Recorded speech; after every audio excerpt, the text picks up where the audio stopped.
Hello दोस्तों, आप सभी का स्वागत है विशेष फिजिक्स के ऑनलाइन क्लास में। तो हम इसके जो पहले अपन ने फोर्स मोमेंटम फोर्स वेलोसिटी वो सब अपन ने टर्म पढ़ ली थी, उसमें क्या क्या होता है वो भी पढ़ लिया था। उससे रिलेटेड अपन ने क्वेश्चन भी कर लिए थे। फोर मोमेंटम पढ़ लिया था, फोर वेलोसिटी पढ़ लिया था, फोर फोर्स पढ़ लिया था। उसके बीच में जो भी इस रिलेशन थे वो भी पढ़ लिए थे। फिर अपन ने उसके रिलेटेड क्वेश्चन भी कर लिए थे।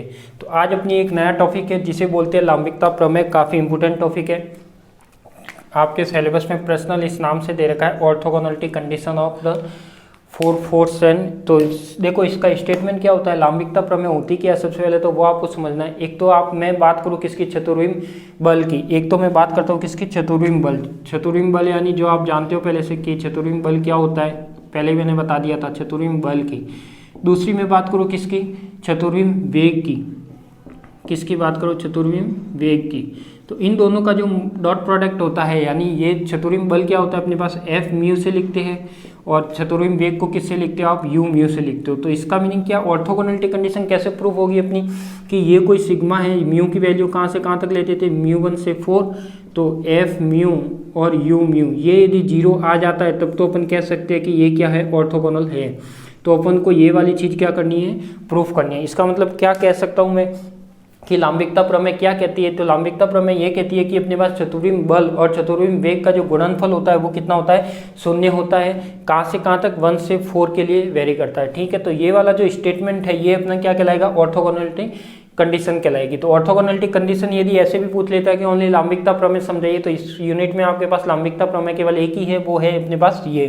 तो इसी को अपन को प्रूफ करना है। तो देखो इसका स्टेटमेंट लिख लो, फिर ये फॉर्मूला लिख के अपन इसको एक एक करके प्रूफ करते हैं। ठीक है, तो जो चीज़ अपन जानते हैं वहीं से अपन प्रूव करेंगे, नया कुछ भी नहीं लिखेंगे। तो लिख लीजिए, इसमें एक स्टेटमेंट लगा दीजिए, इसके लांबिकता प्रमेय लगा के लिखिए, एक लाइन लिख लीजिए। लिखिए इसमें चतुर्विम बल और चतुर्विम वेग,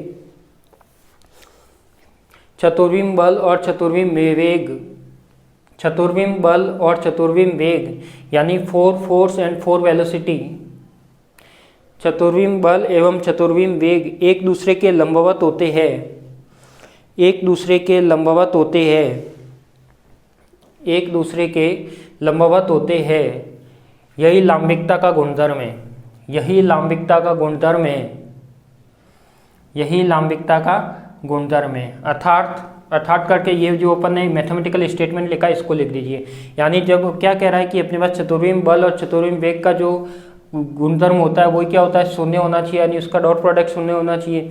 या फिर उसको कह सकती है कि इसका क्या होना चाहिए, अपने पास जो डॉट प्रोडक्ट है वही क्या होगा, 0 होगा, क्योंकि एफ म्यू ये वाला स्टेटमेंट कुल मिला के यही स्टेटमेंट अपन को 0 करना है। ठीक है, तो देखो आप एफ म्यू भी जानते हो, यू म्यू भी जानते हो, तो आप अच्छे से इसको प्रूफ भी कर सकते हो।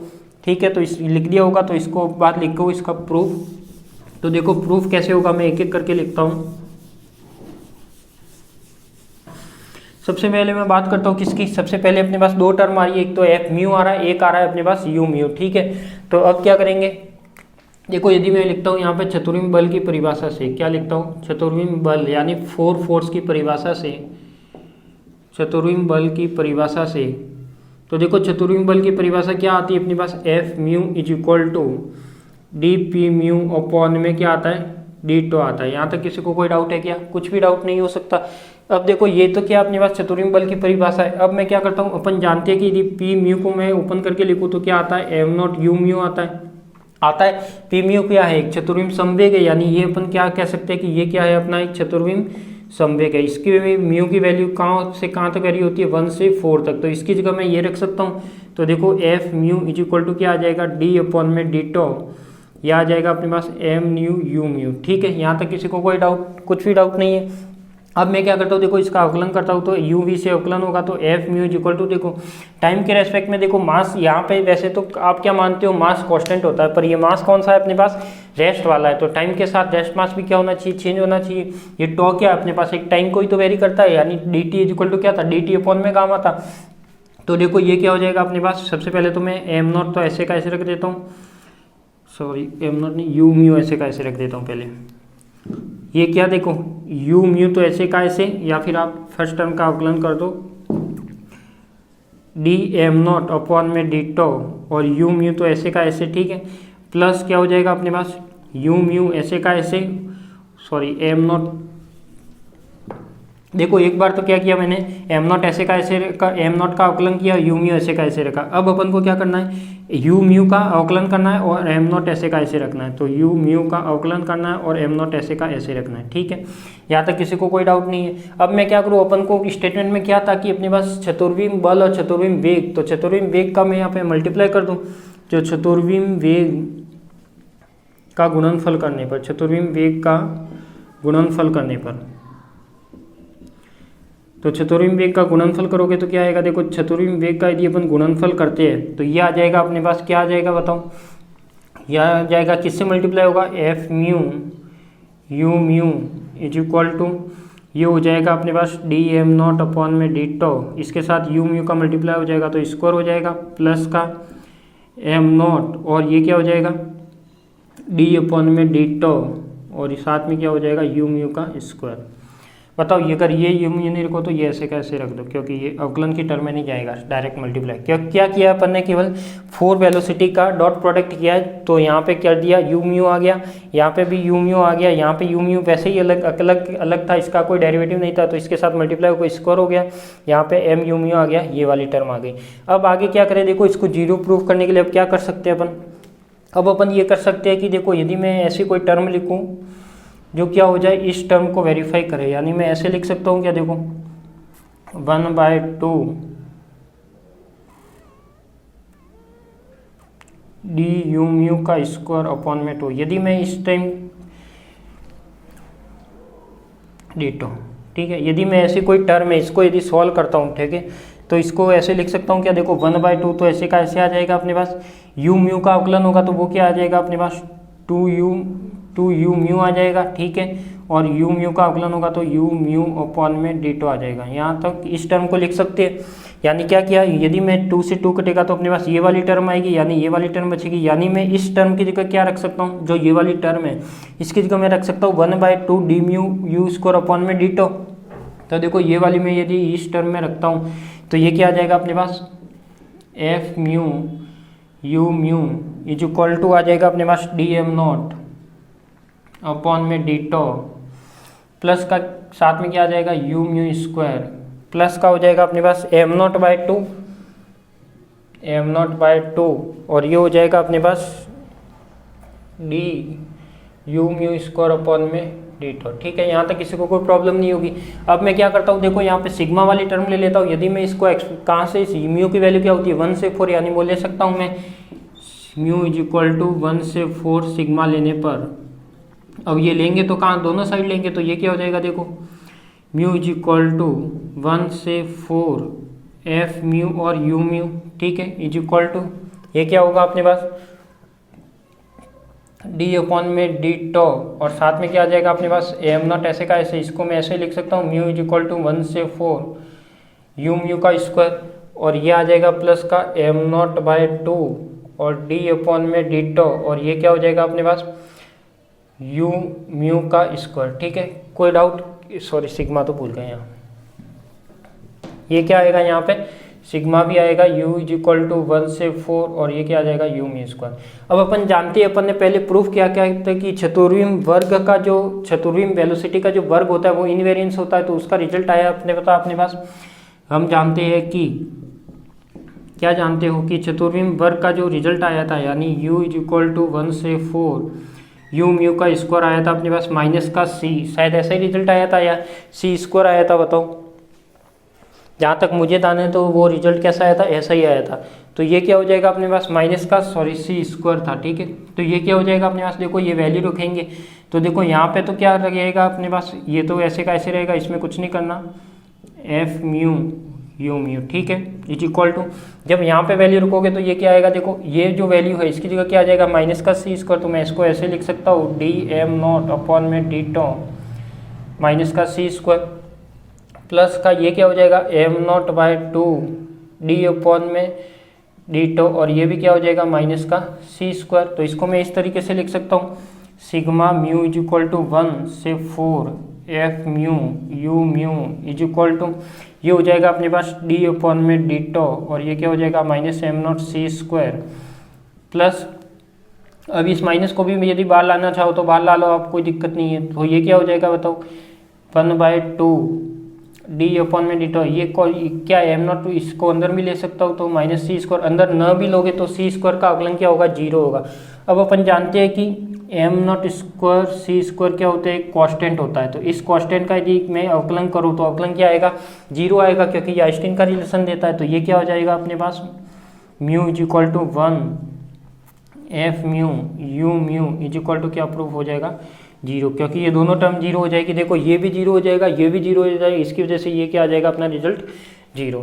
तो कुछ भी डाउट नहीं है, केवल क्या किया, चतुर्विम बल की डेफिनेशन से ये फॉर्मूला लिखा है। पी म्यू जानते हैं क्या होता है, एम भी होता है, तो एम नॉट यू म्यू लिख दिया, वैल्यू रख दी, इसमें इसका डेरिवेटिव कर दिया, चतुर्विम वेग का गुणनफल कर दिया और सिग्मा लगा दिया, तो ये रिजल्ट आ गया। ठीक है, तो लिख लीजिए इसको।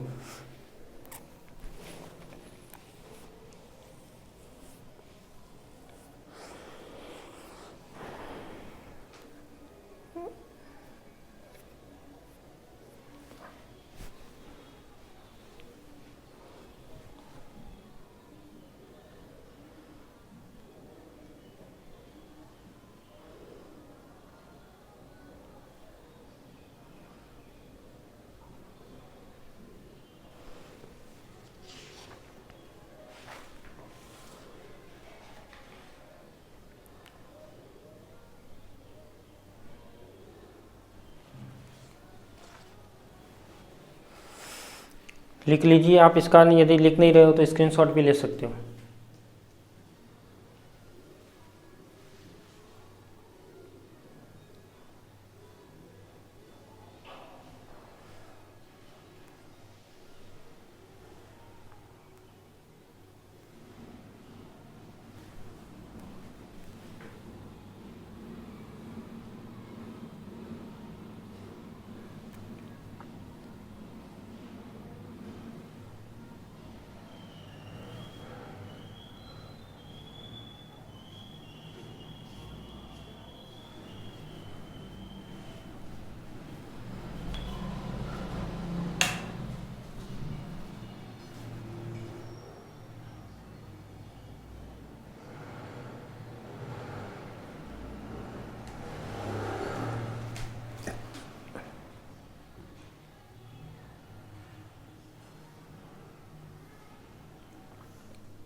लिख दिया होगा।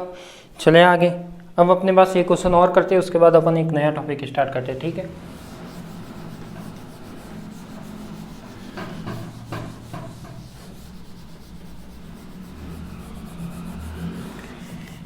तो ये अपनी इम्पोर्टेंट थ्योरम में थी, जिसे बोलते हैं ऑर्थोगोनैलिटी थ्योरम या ऑर्थोगोनैलिटी कंडीशन।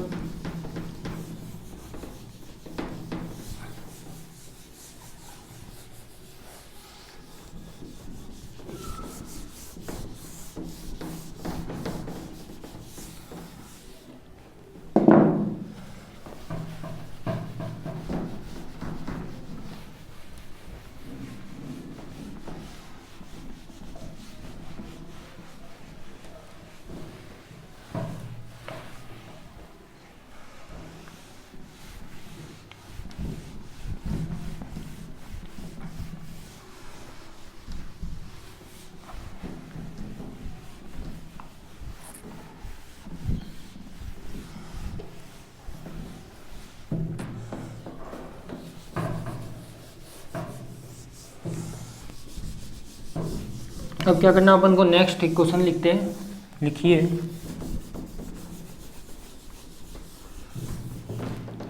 लिखिए नेक्स्ट क्वेश्चन, चतुर्विम बल के चतुर्थ घटक की गणना करो। चतुर्विम बल के चतुर्थ घटक की गणना करो। क्वेश्चन लिख लीजिए, चतुर्विम बल के चतुर्थ घटक की गणना करो, यानी अपन को क्या निकालना है यहाँ पे, F4 की वैल्यू निकालनी। ठीक है, चतुर्थ घटक कौन सा होगा, F म्यू होता है तो 1, mu is equal to fourth घटक की बात करता है तो F4 होगा। ठीक है, तो चतुर्विम बल के चतुर्थ घटक की गणना करो, या फिर आप क्वेश्चन लिख दो कि सिद्ध करो कि चतुर्विम बल का चतुर्थ घटक निम्न होता है। चतुर्विम बल का फोर्थ कंपोनेंट निम्न होता है।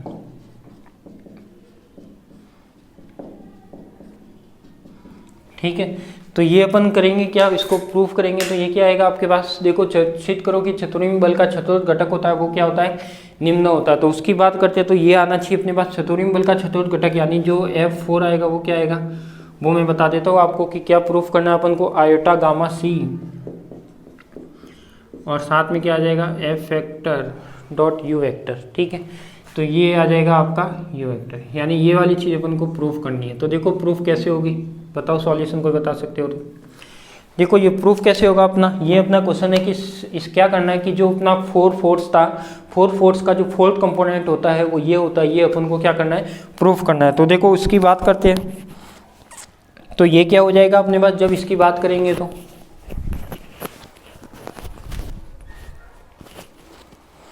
तो देखो ये होना चाहिए अपने पास। कैसे इसको सॉल्व करते हैं, मैं मान लेता हूँ कि अपने पास लांबिकता के जो गुणधर्म था, यानी लांबिकता जो प्रमेय थी, तो लांबिकता प्रमेय क्या थी, वहां से मैं लिख सकता हूँ कि लांबिकता प्रमेय से,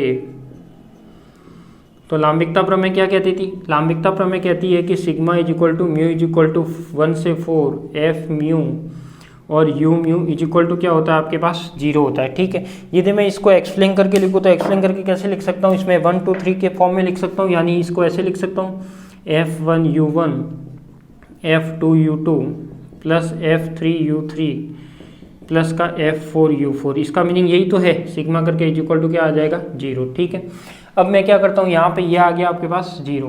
अब इसमें क्या करूँ मैं, देखो F1 क्या होता है ये भी आप जानते हो, F1 हम अपन निकाल चुके हैं, गामा FX होता है। ऐसे अपना F2 होता है वो क्या होता है, गामा FY होता है। ऐसे अपना F3 होता है वो क्या होता है अपने पास, गामा FZ होता है। ठीक है, और F4 अपन को पता नहीं है, तो F4 यहाँ से अपन को निकालना है। ऐसे अपन U1 की बात करें तो U1 क्या होता है, देखो गामा UX होता है। ठीक है, ये क्या होता है U2 क्या होता है अपने पास, U2 होता है अपने पास गामा UY होता है। U3 क्या होता है अपने पास, गामा UZ होता है। और U4 क्या होता है अपने पास, आयोटा गामा C होता है। ये आप पहले से जानते हो। ये अपन ने कहाँ पे पढ़े थे, ये अपन ने निकाले भी थे, पढ़े भी थे किसमें, चतुर्विम बल में। ये अपन ने पढ़े थे चतुर्विम वेलोसिटी में या 4 वेलोसिटी में। तो ये सब वैल्यू मैं यदि यहाँ पे रखता हूँ तो देखो क्या आएगा, F1 U1 यानी गामा का स्क्वायर हो जाएगा FX और UX हो जाएगा। ठीक है, ऐसे ये क्या हो जाएगा, गामा स्क्वायर FY और UY हो जाएगा, गामा स्क्वायर FZ और UZ हो जाएगा। ठीक है, ये सब वैल्यू रखो। तो प्लस का जो F4 आएगा, तो F4 तो ऐसे का ऐसे रहेगा अपने पास, और U4 की जगह क्या आ जाएगा, आयोटा गामा C आ जाएगा। ठीक है, अब देखो मैं यहाँ से तो गामा स्क्वायर बाहर निकाल सकता हूँ इन तीनों टर्म से, तो ये क्या आ जाएगा FX UX FY UY plus FZ UZ। ठीक है, और प्लस का क्या रह जाएगा F4 आयोटा गामा C और इज इक्वल टू क्या चल रहा है, 0 चल ही रहा है। ठीक है, अब क्या करूँ मैं, अब देखो अब इसमें ये करना है कि इसको मैं यदि कोई वेक्टर फॉर्म में मान लूँ, यानी जो F है वो किससे बना हुआ है, F वेक्टर है कोई भी, FX I cap FY J cap plus का FZ K कैप। ठीक है, यहाँ तक किसी को कोई डाउट। और ऐसे ही अपना जो U वेक्टर है वो क्या है, UX I cap plus UY J cap plus का UZ K कैप। ये मैंने क्या किया, मान लिए तीनों टर्म। ठीक है, क्या किया, माना। जब ये तीनों टर्म में मान ली, तो तीनों टर्म मानता हूँ तो देखो इसको यदि मैं डॉट प्रोडक्ट करता हूँ तो ये क्या आएगा, F वेक्टर और U वेक्टर को लिख सकता हूँ ऐसे, तो इसका क्या आएगा FX UX plus FY UY plus FZ UZ, यही तीनों टर्म आएगी। तो इसका मतलब मैं इस ब्रैकेट की जगह ये वाली टर्म लिख सकता हूँ, बिल्कुल लिख सकता हूँ। इसको मैं नंबर देता हूँ समीकरण 1। तो ये क्या आ जाएगा आपके पास, समीकरण 1 से गामा स्क्वायर बाहर आ जाएगा। ये क्या हो जाएगा अपने पास, F वेक्टर और U वेक्टर हो जाएगा, और प्लस का क्या हो जाएगा F4 हो जाएगा, और साथ में क्या हो जाएगा आयोटा गामा C हो जाएगा, इज इक्वल टू 0 होगा। अब देखो अपने पास U वेक्टर आ गया और F4 आ गया। अब आयोटा गामा C को कैसे एडजस्ट करना है, F4 निकालना है, तो उधर भेजोगे तो क्या आ जाएगा अपना माइनस आ जाएगा, तो gamma square F dot U, या फिर इसको उधर भेज दो, किसको उधर भेजें, इस टर्म को उधर भेज दो। तो F4 तो ऐसे का ऐसे, आयोटा गामा सी ऐसे का ऐसे, इसको उधर भेज दिया तो गामा स्क्वायर F वेक्टर और U वेक्टर। ठीक है, तो देखो गामा से गामा एक कैंसिल आउट हो जाएगा और क्या बचेगा, जब F4 को उधर भेजोगे तो ये क्या आएगा बताओ, F4 इधर जाएगा तो एक तो ये माइनस, आयोटा जब इधर जाएगा तो ये भी माइनस में आएगा, तो माइनस माइनस क्या हो जाएगा प्लस, तो आयोटा गामा सी उसके नीचे आ जाएगा। ठीक है, और ये क्या हो जाएगा F vector dot U vector. तो ये आपका क्या हो गया, चतुर्थ घटक हो गया। कई बार एग्जाम में पूछा जाता है कि चतुर्विम बल का चतुर्थ घटक को सिद्ध कीजिए, तो ये क्या है, चतुर्विम बल का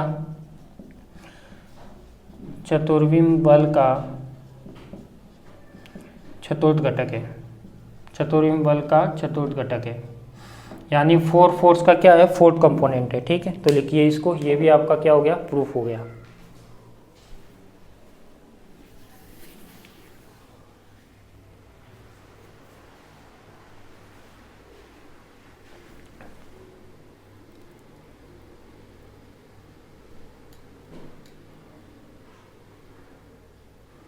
सॉरी, थोड़ा कैमरा एडजस्ट नहीं हुआ था।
लिख दिया होगा, चले आगे, चलो चलते हैं।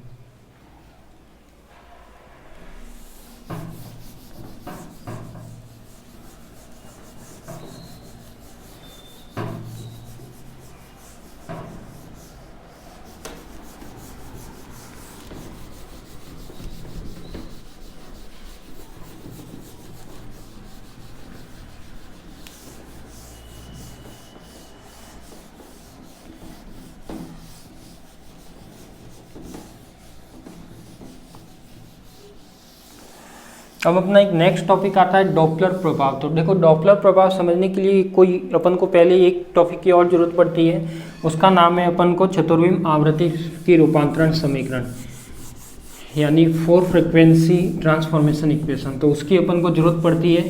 तो सबसे पहले तो अपन 4 फ्रिक्वेंसी ट्रांसफर इक्वेशन निकालेंगे, फिर अपन उसको किस में कन्वर्ट करेंगे, डॉपलर इफेक्ट में। तो दोनों चीज़ निकालनी है। तो डॉपलर इफेक्ट निकालने के लिए सबसे पहले अपन को क्या चाहिए, वो चीज़ जरूरी है जो है वो निकालेंगे। ठीक है,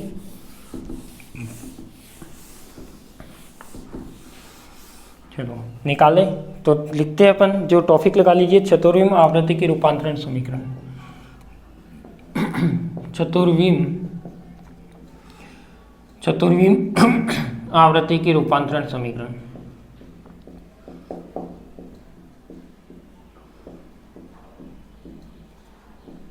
ठीक है, यानी ट्रांसफॉर्मेशन इक्वेशन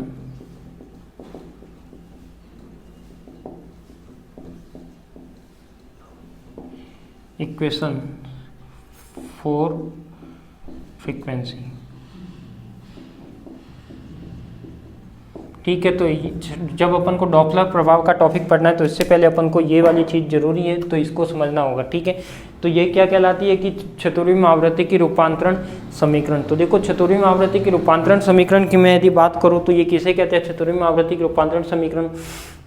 तो बात करते हैं अपन इसकी चतुर्विम आवृत्ति की रूपांतरण समीकरण की। तो देखो, चतुर्विम आवृत्ति यानी फोर फ्रीक्वेंसी की बात कर रहे हैं। आपने सभी टर्म चतुर्विम में पढ़ी है, तो अपन अब क्या कर रहे हैं, आवृत्ति की बात कर रहे हैं। तो सबसे पहले तो रूपांतरण समीकरण किसे कहते हैं। तो रूपांतरण समीकरण आप अच्छे से जानते हो कि एक निर्देश तंत्र होता है, इसमें किसी कण के निर्देशांक ज्ञात होते हैं।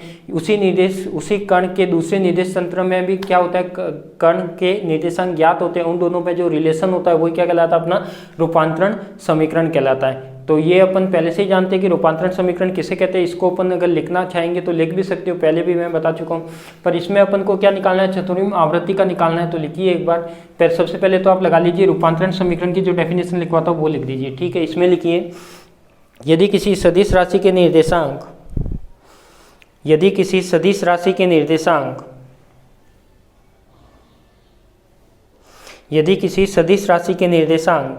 एक निर्देश तंत्र S में परिभाषित हो, यदि किसी सदिश राशि के निर्देशांक एक निर्देश तंत्र S में परिभाषित हो, यदि किसी सदिश राशि के निर्देशांक एक निर्देश तंत्र S में परिभाषित हो और उसी सदिश राशि के निर्देशांक दूसरे निर्देश तंत्र S' में ज्ञात हो,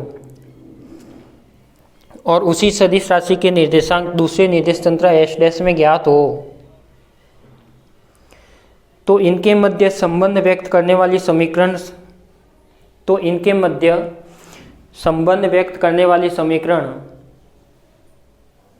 सदिश रूपांतरण समीकरण कहलाती है। तो इनके मध्य संबंध व्यक्त करने वाली समीकरण सदिश रूपांतरण समीकरण कहलाती है।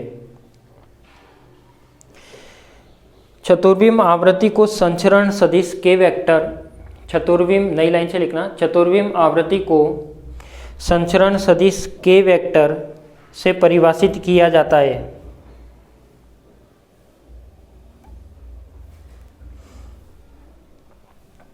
चतुर्विम आवृत्ति को संचरण सदिश के वेक्टर से परिभाषित किया जाता है।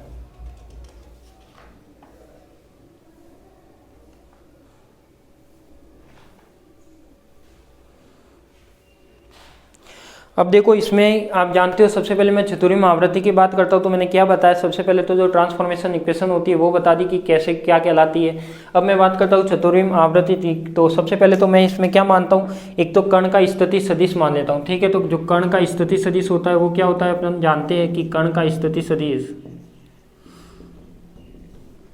आर वेक्टर होता है। तो आर वेक्टर मान लिया मैंने, जो किसके इक्वल होगा, एक्स आई कैप प्लस का वाई जे कैप प्लस का जेड के कैप। ठीक है, अब मैं क्या करता हूँ, संचरण की परिभाषा से, या संचरण को भी मैंने क्या लिखा है, चतुर्विम आवृत्ति को किससे परिभाषित किया जाता है, संचरण से, या संचरण यानी के वेक्टर से। वही था अपना संचरण नियतांक मानते हो तो k इक्वल टू क्या आता है, 2π/λ। पर अपन क्या बात करें, संचरण सदिश की, किसकी बात करें, संचरण सदिश की। तो देखो, संचरण सदिश आएगा वो क्या आएगा, के वेक्टर, संचरण सदिश जो के वेक्टर होता है वो क्या होगा अपने पास, के एक्स आई कैप प्लस का के वाई जे कैप प्लस का के जेड के कैप। ठीक है, इसको मैं नंबर दे देता हूँ 1, इसको नंबर दे देता हूँ 2। क्या मैं इन दोनों का डॉट प्रोडक्ट करूँ, यानी के वेक्टर डॉट आर वेक्टर कर सकता हूँ, के वेक्टर डॉट आर वेक्टर। तो ये रिजल्ट क्या आएगा अपना, एक्स के एक्स आएगा, ये एक्स नीचे है, ठीक है, के ये वाई नीचे है के, ठीक है, x K X plus Y K Y plus का जेड के जेड। ठीक है, एक तो ये टर्म आ जाएगी। अब मैं बात करता हूँ संचरण नियतांक की परिभाषा से, यानी ये संचरण वेक्टर, संचरण नियतांक कहाँ पे आते हैं, जहाँ पर भी कोई वेव की बात होती है। वेव यानी कोई वेव प्रोपिगेट करती है तो उसकी इक्वेशन जानते हो, वाई इक्वल टू क्या होती है, ए साइन ओमेगा टी, या फिर ए साइन के डॉट आर माइनस का ओमेगा टी होती है, और के आर माइनस ओमेगा टी क्या होता है, उसका फेज एंगल होता है। ठीक है, तो K R is equal to X K X plus Y K Y plus Z K Z हो जाएगा। अब मैं बात करता हूँ संचरण नियतांक की परिभाषा से, तो संचरण नियतांक यानी के किसके बराबर होता है, यदि संचरण नियतांक की बात करूं मैं, संचरण नियतांक की परिभाषा से संचरण नियतांक की परिभाषा से करूँ तो वो क्या होता है, k इज इक्वल टू 2π/λ होता है। यदि मैं f से मल्टीप्लाई डिवाइड कर दूँ तो ये क्या हो जाएगा, 2πf अपॉन में लैम्बडा हो जाएगा, ठीक है, लैम्बडा f हो जाएगा। अब मैं जानता हूँ कि जो 2πf होता है वो किसके इक्वल होता है, अपना ओमेगा के, किसके इक्वल होता है, ओमेगा के। और जो लैम्बडा f होता है यानी वेवलेंथ और फ्रिक्वेंसी होती है वो किसके इक्वल होती है, c के। तो इसका मतलब मैं यहाँ पे लिख सकता हूँ कि जो k आएगा वो किसके इक्वल आएगा अपने पास, ω/c के। यहाँ तक किसी को कोई डाउट, कुछ नहीं डाउट होगा। तो ये हो गया अपना समीकरण नंबर 4।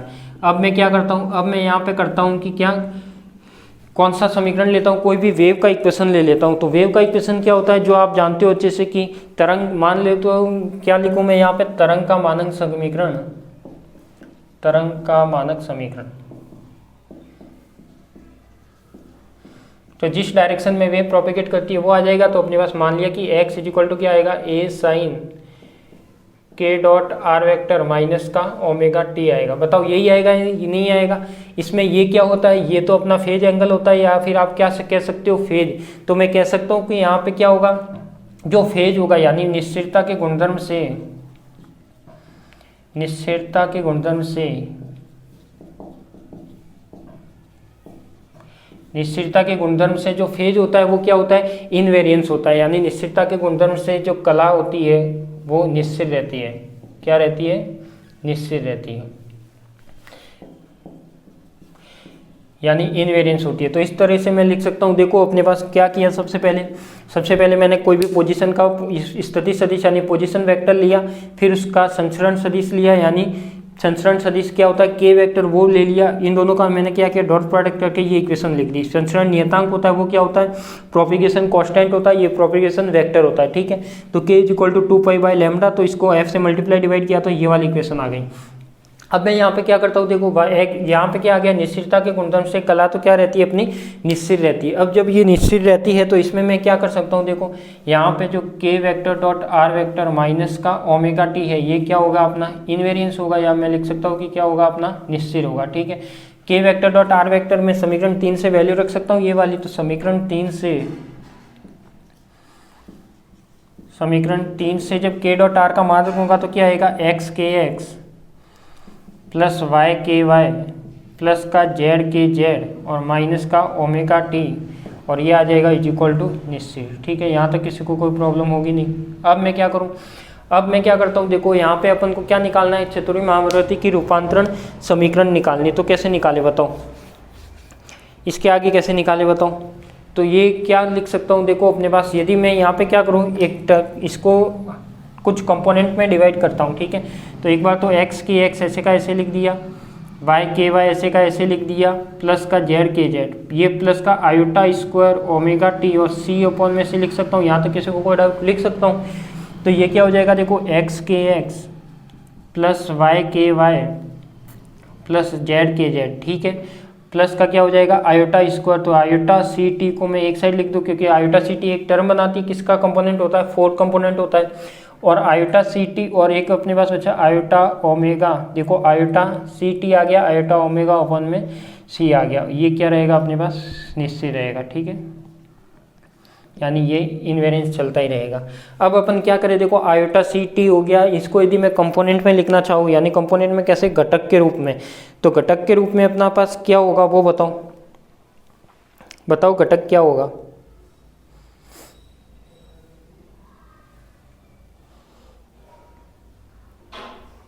बताओ घटक क्या होगा। देखो घटक ये होगा कि अपने पास x के x x के y, इसको मैं इस तरीके से लिखता हूँ, यानी मैं जो x है उसको क्या लिखता हूँ x1, जो y वह है उसको क्या लिखता हूँ x2, जो z है उसको क्या लिखता हूँ x3, और जो कॉमा लगानी, ठीक है, और जो x4 है वो किसके, आयोटा सी टी होगा वो किसके बराबर होगा, x4 के, ठीक है। यहाँ तक किसी को कोई डाउट नहीं। kx होगा वो k1 के, ऐसे ही के वाई होगा वो किसके बराबर होगा, k2 के, ऐसे ही के जेड होगा वो किसके बराबर होगा, k3 के, और ऐसे ही k4 होगा वो किसके बराबर होगा, आयोटा ओमेगा सी के, ठीक है। तो क्या हो गया अपने पास, देखो अब इस यहाँ से मैं इक्वेशन लिख सकता हूँ, कैसे, यहाँ पे देखो जो मैंने वैल्यू लिखी है, तो इस वैल्यू को मैं इस इक्वेशन में रख देता हूँ। तो देखो x के x क्या आएगा अपने पास, x1 k1, क्या आएगा अपने पास x1 और k1, तो ये आ जाएगा अपने पास x1 और k1, ठीक है। फिर क्या आएगा प्लस का x2 k2, प्लस का x3k3 और प्लस का क्या आ जाएगा आपके पास k4 और x4 यानी x4 k4 is equal to क्या आएगा इनवेरियंस। तो बताओ यहाँ तक किसी को कोई डाउट है क्या? कुछ डाउट नहीं है। तो यहाँ तक कुछ नहीं किया अपन ने, नॉर्मल कंडीशन लेके अपन इसने इसको सॉल्व किया है, कुछ नहीं किया, पोजीशन वेक्टर लिया, प्रोपेगेशन वेक्टर लिया, दोनों का मल्टीप्लाई किया। ये वाली चीज़ अपन जानते हैं, ये वाली क्या होती है, किसी भी तरंग की मानक समीकरण होती है, इसका फेज क्या रहता है, इनवेरियंस रहता है। तो फेज इनवेरियंस मान लिया तो उसको लेके मैंने सॉल्व कर दिया, ठीक है। फिर इसको कॉम्पोनेंट टर्म में लिख दिया तो अपनी क्या टर्म आई, वो टर्म आ गई। अब अपन क्या करें बताओ, ये वाली टर्म आ गई।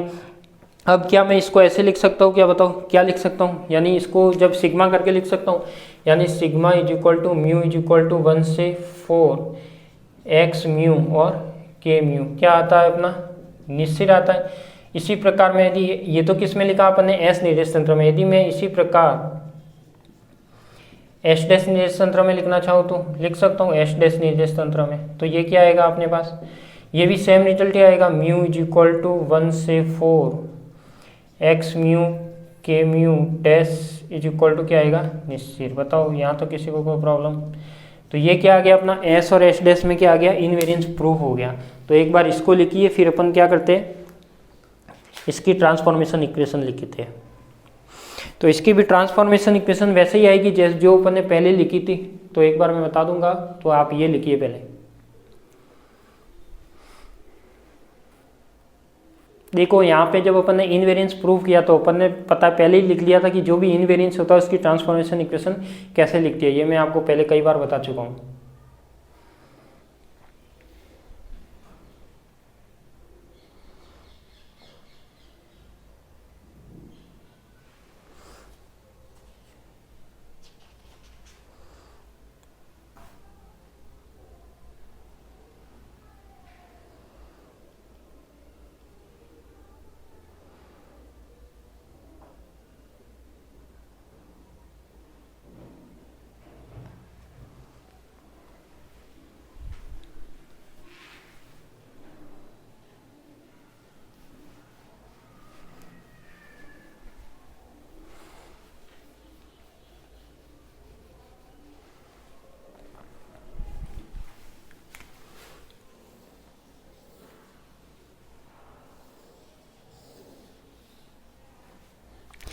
एक चीज़ ध्यान देना, बहुत जने कह रहे थे सिलेबस कम हो के आएगा, तो अभी जो बीए वालों का सिलेबस आया है, वैसे बीएससी का तो अभी साइट पर आया नहीं है 2021 का, तो जो आर्ट्स वालों का सिलेबस आया है वो कुछ भी कम नहीं हुआ है, जो पहले था वो का वही हो के आया है।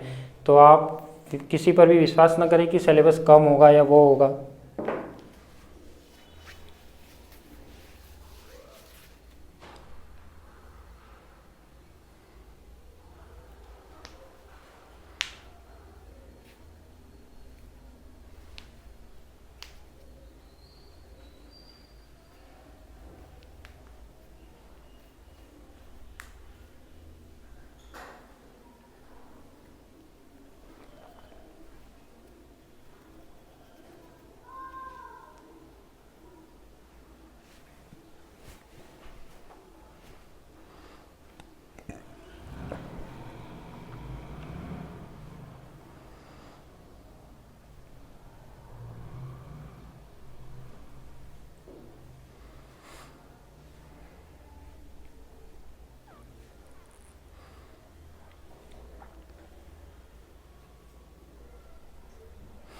ओमेगा बाई सी के होता है, इसलिए मैंने इसको क्या माना, के की टर्म में माना है।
लिख लीजिए, लिख दिया हो तो इसके आगे लिखिए। यदि किसी तरंग के लिए आवृत्ति एक चतुर्विम निर्देश तंत्र में परिभाषित हो, यदि किसी तरंग के लिए आवृत्ति एक चतुर्विम निर्देश तंत्र में परिभाषित हो, यदि किसी तरंग के लिए आवृत्ति एक चतुर्विम निर्देश तंत्र में परिभाषित हो और उसी तरंग के लिए चतुर्विम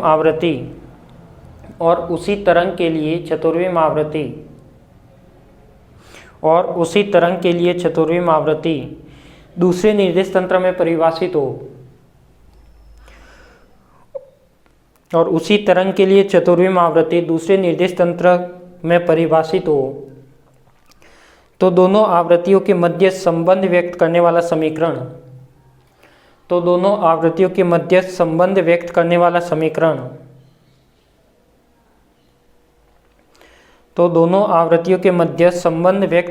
समीकरण चतुर्विम आवृत्ति रूपांतरण समीकरण कहलाता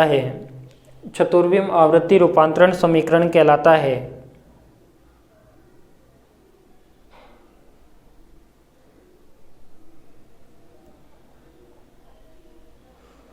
तो क्या पता लगा यहाँ पे? देखो यहाँ पे ये पता लगा कि अपने पास ये भी इनवेरिएंस है, ये भी क्या है अपने पास इनवेरिएंस है, और ये एस में है, ये एस डैश में है। जब ये दोनों इनवेरिएंस है, इसका मतलब कह सकते हैं कि कोई भी एक चतुर्विम यानी फ्रीक्वेंसी होती है 4 फ्रीक्वेंसी, यदि एक फ्रेम ऑफ रेफरेंस में डिफाइन है और वही क्या होती है दूसरे में भी डिफाइन होती है, तो उसके बीच में जो ट्रांसफॉर्मेशन इक्वेशन आता है वही क्या कहलाती है? अपनी चतुर्विम आवृत्ति रूपांतरण समीकरण कहलाती है। और उन समीकरण को आप किस तरीके से लिखोगे वो मैं लिख देता हूँ अभी।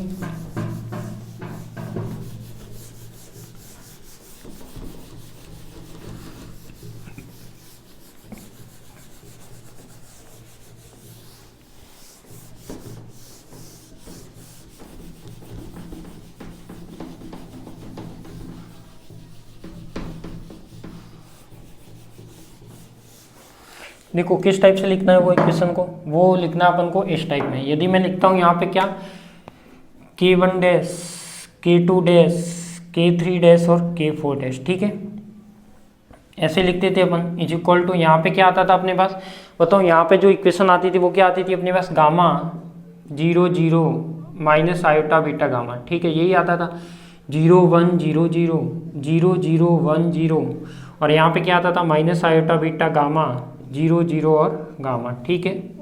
तो ये क्या हो जाएगी अपनी इसकी इक्वेशन हो जाएगी कौन सी, और यहाँ पे क्या आ जाएगा K1 K2 K3 और K4। अब इसी की मैं यदि इक्वेशन लिखना चाहता हूँ तो कैसे लिखोगे आप? ये हो जाएगी अपने पास, देखो जो K1 डैश है वो किसके इक्वल होगा? वो होगा अपने पास गामा K1, और यहाँ पे क्या आ जाएगा माइनस, देखो गामा बार आ गया तो आयोटा बीटा, और ये क्या आ जाएगा K4, ठीक है। ऐसे ही अपने पास जो K2 डैश होगा वो किसके इक्वल होगा? K2 के। ऐसे ही K3 डैश इक्वल होगा वो किसके इक्वल होगा? K3 के। ऐसे ही अपने पास K4 डैश है तो K4 डैश किसके इक्वल होगा? K4 डैश अपने पास इक्वल होगा किसके? देखो K1, यानी ये क्या आएगा K1, और यहाँ पे माइनस आयोटा बीटा गामा, और क्या आ जाएगा अपने पास प्लस का K4 और गामा। तो यहाँ से मैं क्या कर सकता हूँ, K4 में से गामा कॉमन निकालो तो ये क्या आ जाएगा K4 माइनस का आयोटा बीटा और K1, ठीक है, ये क्या आ जाएगा आपकी। तो ये अपनी जो इक्वेशन कहलाती है वो कौन सी कहलाती है? चतुर्विम आवृत्ति रूपांतरण समीकरण कहलाती है। कौन सी कहलाती है? चतुर्विम आवृत्ति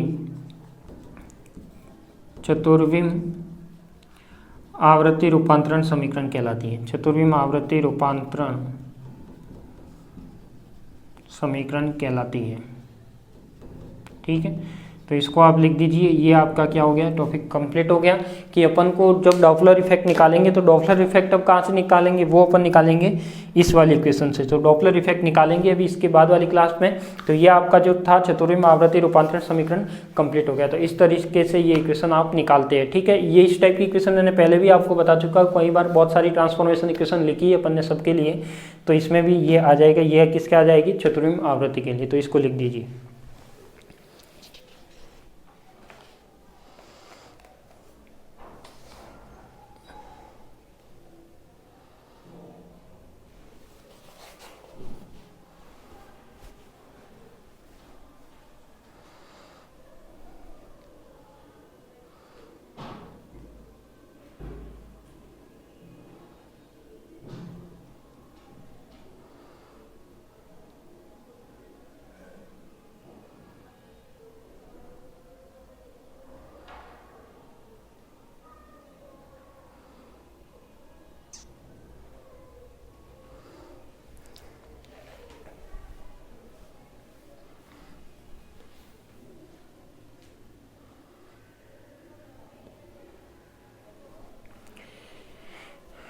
ठीक है, लिख दिया होगा। तो अपन मिलते हैं इसके नेक्स्ट क्लास में डॉपलर इफेक्ट के साथ। आज के लिए इतना ही। आप सभी को धन्यवाद।